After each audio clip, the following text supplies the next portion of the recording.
เจ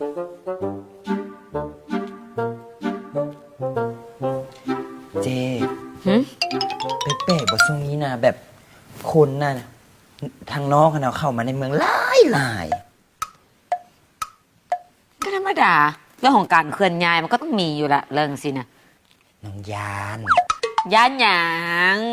การเคลื่อนย้ายมันก็มีเป็นแบบธรรมดาอยู่แล้วคนแบบอยู่ต่างแขวงเขาเจ้าก็เข้ามาเห็นเวียคือตัวเองนี่เธอก็มาต่างแขวงจิมาย่านอันเดอร์ก็ ผมจะไปเว้าสู่เขาฟังได้มาเขามาแต่ต่างแคร่ เนาะอุตส่าห์แอปเว้าเวียง สิยานเห็นอย่างนี้คนมาติดตามแข่งกันนำเรื่องดีๆมาให้ก็มี กันน้ำดีๆให้ตัวเองแล้วเนี่ยผัวตัวเองฮะนะมีแต่คนต่างแข่ง เอาแล้วของหมักเนาะ ใช่ไหมพี่ดา ตางแข่งเรามีทั้งไงทั้งยาวให้กระหมักมันเนาะ โอ้เก่งๆเนาะ เพิ่นมาคนที่ว่ามีแบบออกแห่งงานสินะแบบมีการแบบธรรมชาติบริสุทธิ์เอานะว่าสิจังว่าคือสีใบเนาะ คันว่าเรื่องนี้นี่นะเว้าได้เหมือนนะ เมย โอ้ยโหล สบายดีเอ้ย มีเรื่องจะมาเว่าสุฟัง นั่งนี่สินะนี่เดี๋ยวมาดีมา เว้าขวดเขาแล้วเว้าขวดเขาแล้วนี่ คันว่าเรื่องขวดนี่นะโอ้โหนี่ตาปุ๊บ ก็ไหนว่าไอ้บานเจ๊ฮู้บอกว่าช่วงกำลังสีบ้าวช่วงนี้นะข่าวลือนะว่าการทั่วบ้านทั่วเมืองเต้นเหนือฮอตใต้แต่ใต้ฮอตเหนือเจ๊เอ้ยเป็นตาย่านข่าวลือตัวนี้น่ะ มันเป็นเฮงเปิดพูดว่ะ แมนก็ถามอีน้อยนี่ละแมนบอกอีล่ะ ก็แม่นท่านแหละ เจ๊คือบูฮูว่ามีข้าวหรือข้าวอย่างเนาะก็ธรรมดาเด้ บ่ได้รู้เรื่องราวอย่างเลย ตายเจ๊ข่าวตัวนี้ฮันนามันดังท็อปออฟเดอะทาวขนาดเซเลบแล้วดารานะยังบริสุทธิ์เจ๊บุ้งว่าตัวนี้ดังแฮงอีหลีเลย โอเวอร์แลนเจอร์พูดแบบ กับปกติของนาง และสิ่งสำคัญนะข่อยก็สงสัยอยู่ได้เจ๊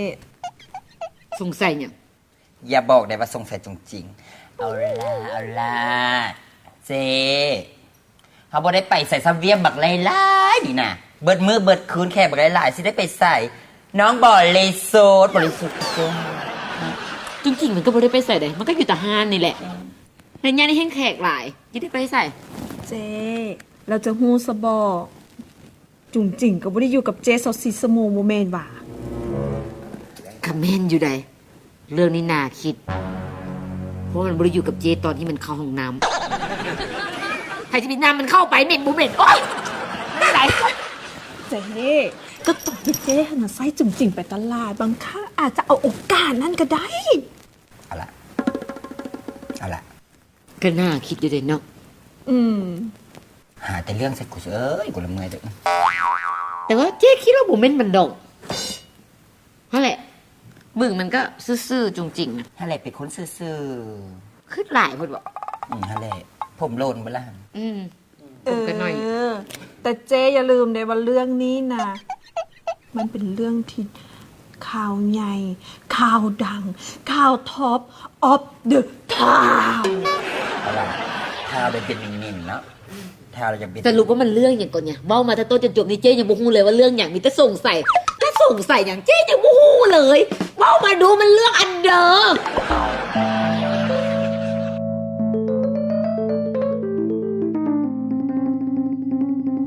บ่ได้หลายใจเพียงแต่อยากเก็บไว้หลายคนเท่านั้นเอง อย่าบอกให้เลือกเลยจะเก็บมาไว้ทั้งหมดนี้มันก็คือหา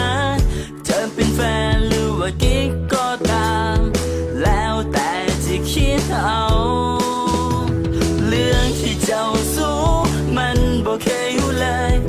มันบ่เคยได้เฮียนมาก็เพียงแต่ยิ้มแล้วก็ส่งสายตาก็เท่านี้มันก็ธรรมดาและเจ้าก็เดินเข้ามาขอเบอร์ไปอย่างนั้น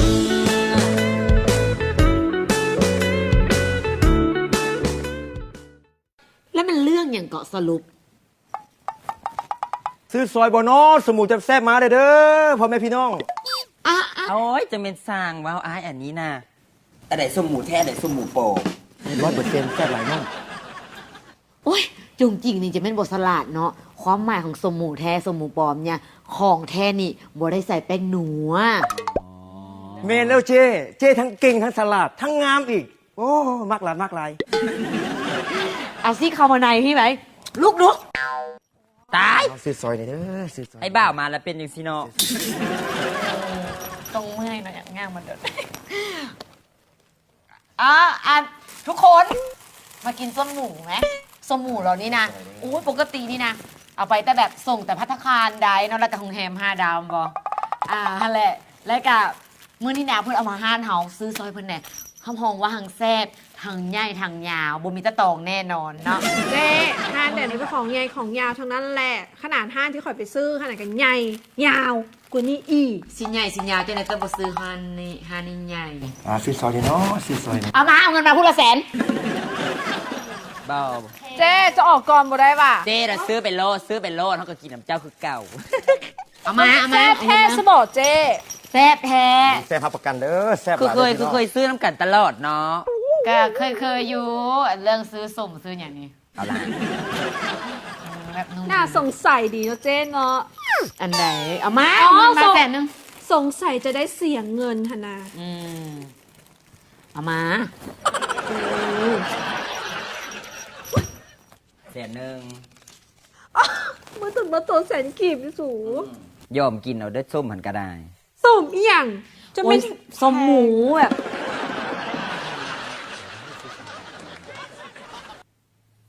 เอามาแม่โอ้ย โอ้ยซื้อน้ำกันเจ้าว่ะ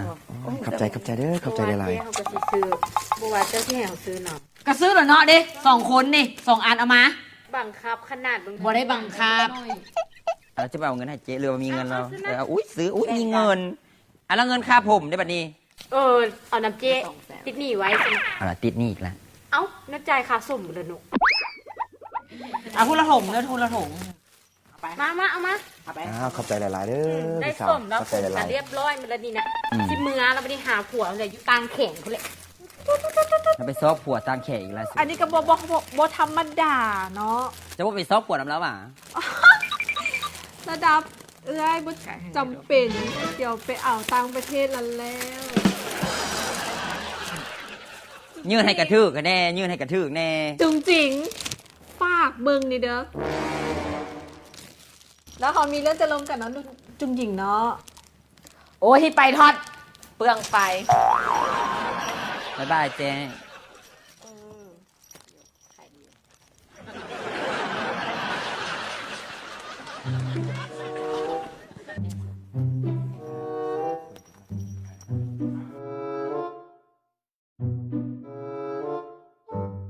แซ่บได้แน่นหลายเด้อเทอนี้แซ่บแน่นคักขนาดเลยอุ้ยขับใจเด้อน้องขับใจ เอาเสื้อกินโซมูน้อง เอาเลยบ่ยาก กินใช่ไหมคือว่าเห็นจุ่มอยากกินข้าวอยู่ แล้วนะ บ้า แซ่บนะเนาะ แซ่บรับประกันความแซ่บน้อง ถ้าสมมติอยากได้ติดต่อหาไอ้ายไปเลย ติดต่อได้24ชั่วโมงเลยน้อง จะมาส่งให้ทุกๆวันเลย ยินดีต้อนรับบริการให้ แต่เสือกับส้ม ตอนสวยนี่ไอ้บวางเด้อสลายวางตอนแรงๆพุ่นแหละน้อง มาตอนแรกเห็นดีแล้วนะเห็นวิพายุ ไอ้จุ่มจริงนี่ฮู้หมดเนาะฮู้ทุกสิ่งทุกอย่างฮู้ใจเป็นเมื่อทุกอันทุกแนว ตรงแต่เดียวกับงู ฮู้ดีแฮงบึงผมไอ้ายนี่แบบอยากแห้งเนาะสงสัยแบบตากแดดหลาย แม่แล้วน้องตากแดดโอ้ยเดินทางหลายระยะนี่หัวแดงหัวแห้งมาแล้วนี่ เอาสิบอมือสิสะหัวให้ มันสิดีบ่เจ๊มันสิดีอยู่บ่หาก็มาฮอดนี่นะ ดีอยู่สระให้ฟรีแถมเป่าให้พร้อม ได้แล้วบ่โอเค จุงจิง หยัง ไปซื้อยาสะหัวดู นี่อย่าซาหัว แม่นอยู่ว่ายาสะหัว แต่มันบ่มีสูตรสำหรับพ่อค้าไข่หมูเลยค่ะ เออซื้ออย่างแน่เอาอย่างแน่ กะนี่เลยเอาไป ซื้อยาสะหัว ซื้อสบู่ซื้อแฟบซื้อยาน้ำยาล้างถ้วย แล้วก็แวะไปตลาดเลยเด้อซื้อสลัดแน่ซื้อมะพร้าวแน่แล้วก็ซื้อปลาจัก2-3 โล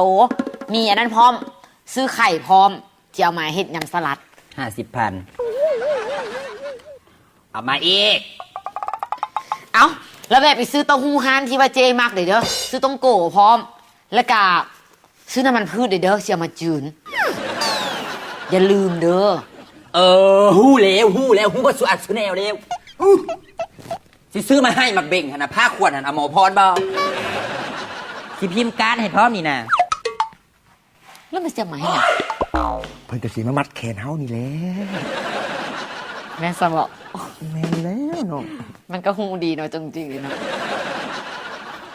สนับสนุนโดยเคลียร์เย็นสดซื่นคันแคร์บกลับมาอีก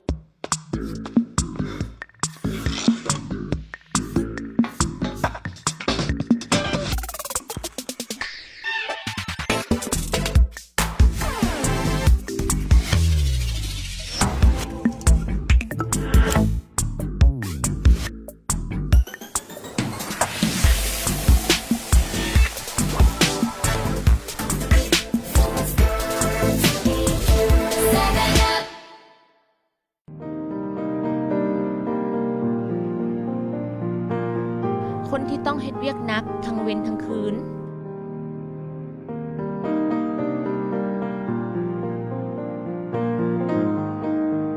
ไกลมั่นใจในน้ำยาหยอดตานิววีโรโต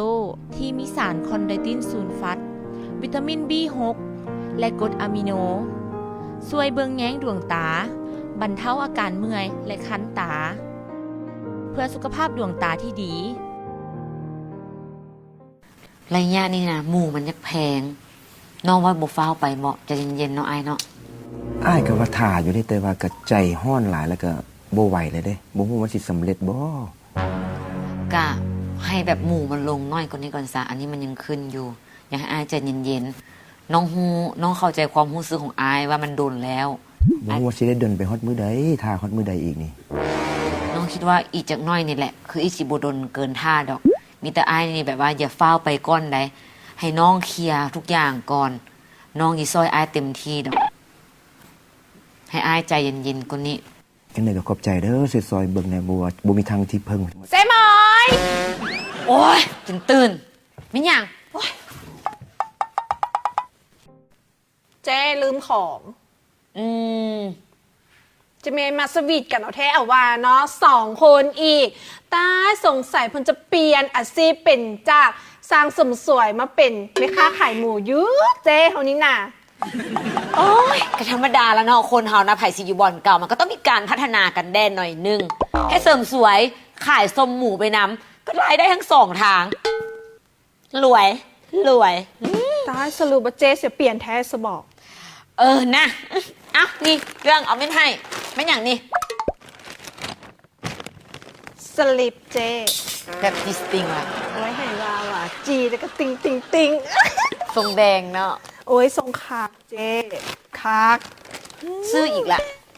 เอาเจ้สิบ่ให้ข่อยซื้อได้โนใดข่อยบ่ได้ใส่สลิปนี่มา5 มื้อแล้ว อ้าวคือบ่ได้ใส่เป็นหยัง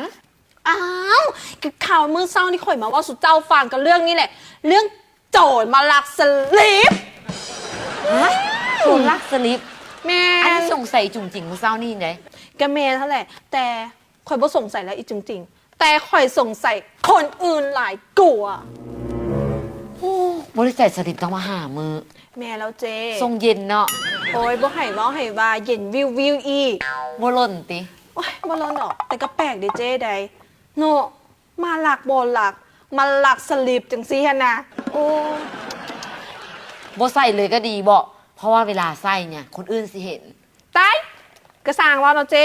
ป่านเจ้บ่เคยเสียนี่แหละสลิปหั่นน่ะ เว้าเรื่องสลิปเสียนะของเจ๊ก็เสีย แม่นบ่ ตัวที่ยังบ่ได้ซักอีกเด้อหั่น แห่งคากแห่งเหม็นกว่าของเฮาอีกสุดยอด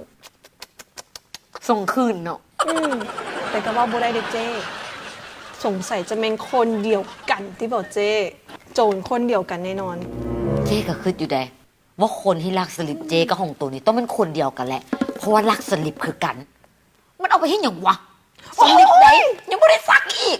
เจ๊สิย่างเนี่ยเอาสลิปจามาปุ๊บปุ๊บปุ๊บพอ เคยเฮ็ดว่า มองเบิ่งหนังซื่อๆก็เลยฮู้จินตนาการมันได้ แต่ข่อยฮู้สึกว่าโจรนะ มันอาจจะอยู่แถวๆนี้แถวซ้ายหรือแถวหัวสินะ เจ้เฮาขอเบื่อก่อนเด้อเพราะว่าเฮามีเวียกสิไปแรงๆก็สิมาใหม่เนาะขอโตวกัน ยังลงกันหมดแล้วสับอ๋อแล้วมาไม่เด้อตอนเจ๊โอ้ยไม่ได้ดึกก็โดดไปโดดมาปานลิงโอ้ยเนี่ย โอ้ยจะกระสร้างเอาเนาะ นี่ อันที่เรามาเมื่อกี้นี่จะบอกเกตเลยหว่าก ะเกตวัสลิปเสีย เจ๊อาจเป็นคนอยู่ใกล้โตเจ๊นี่นะ จริงเหรอ สนับสนุนโดยเคลียร์เย็นสดซื่นคันแคร์บกลับมาอีก โดบสูตรใหม่ด้วยน้ำนมไบโอนอริชทดสอบการฟื้นบำรุงผมแห่งเสีย เบื้องหนึ่งไส้โดบอีกเบื้องบ่ไส้ทั้งสองเบื้องถือเคสให้แห่งเสีย เบื้องที่ไส้โดบนุ่มมืนถือแก้ปัญหาผมเสียสปอร์ตจุดผมงามเบิ่งอิ่มน้ำนุ่มมืนสุดปลายผมโบเหนียวไม่โดบโรคอ่อนของทานสามารถให้ความขาวและสดชื่นหมดมือได้บอกเรโซนาเห็ดได้ใหม่เรโซนาไวท์เทนนิ่งเฟรชซากุระด้วยสารสกัดจากธรรมชาติและกลิ่นหอมจากดอกซากุระให้ก้องวงแขนขาวขึ้นเป็นธรรมชาติและหอมสดชื่นตลอดวันเรื่องหลายกว่าความขาวกระจ่างใสกับเรโซนา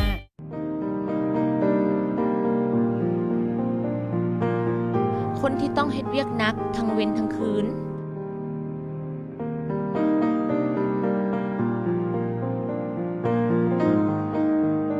ไกลมั่นใจในน้ำยาหยอดตานิววีโรโตที่มีสารคอนไดตินซูลฟัต วิตามิน B6 และกรดอะมิโน ช่วยเบิงแย้งดวงตา บรรเทาอาการเมื่อยและคันตา เพื่อสุขภาพดวงตาที่ดี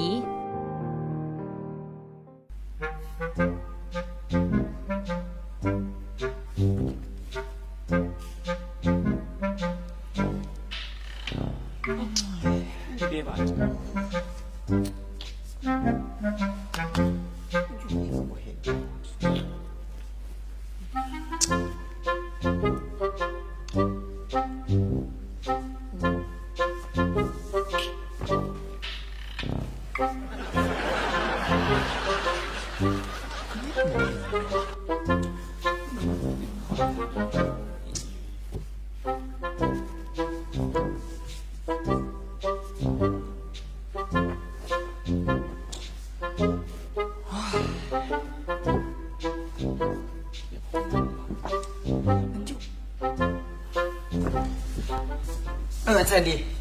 เขาถามตัวเลยดูอัน2-3 มื้อที่ผ่านมาเนี่ยนะตัวได้เอาผัดข้าวมาบ้านบอกโดยเฉพาะผู้ชาย 2-3 มื้อว่ะ บอกมาดี ผู้ชายเป็นบ้าว่ะเชียวเข้าไหมเนี่ยผู้ชายข้าดอกมากอะเชียวไม่ตัวแล้วช่วงนี้เราสนิยมแปลกๆมันว่ะ ๆถามเลยเดี๋ยวตอบมาเป็นสุดเลยเนาะ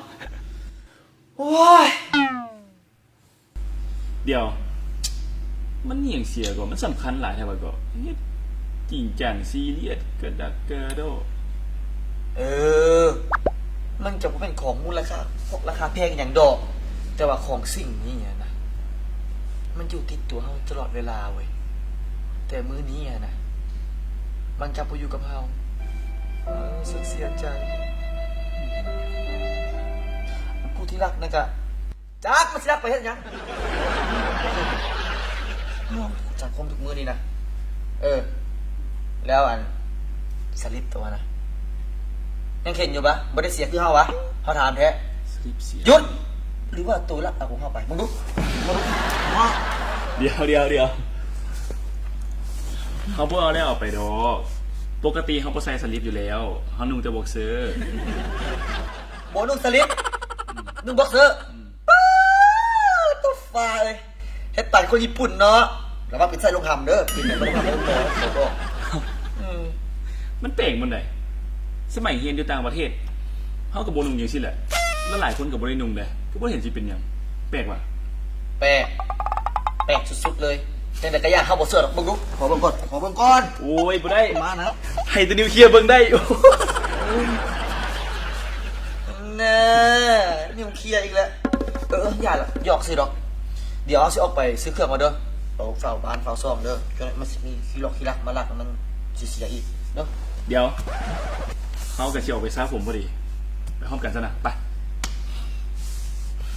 เอา โอ้ไปน้ำบ่ได้อีกอย่างนี้ ไป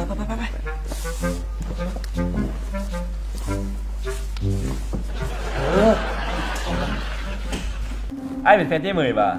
สบายดีทุกคน โอ้ยินดีทำได้เด้อเราเจ๊เหมยเราสุดยอดเลย ตา เด็กน้อยสมัยนี้นะเป็นป่านนี่คือป่านนี้นะบอกสมัยจะฮู้วันนี้จะมาซื้อสลิปเสือซ่อนในกันนั้นบ่ได้แท้ได้นี่ถ้าบ่เป็นสู้เป็นแฟนกันบ่เป็นผลอย่างเงี้ยกันนี่นะ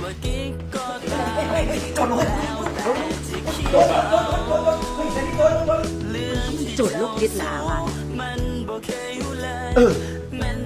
เป็นข้อมูลนะเกิดช่วงศึกษามาอันนี้จะเป็นโจทย์ทำไมมันจะมีลักษณะเดียวกันมีเขาทำกันเขาว่าคนนี้ต้องเป็นโจทย์แน่นอนโจทย์ที่จะเซ็กซ์ฟอนของพวกเจ้าแน่นอนเลย บ่ได้หลายใจ เพียงแต่อยากเก็บไว้หลายคนเท่านั้นเอง อย่าบอกให้เลือกเลย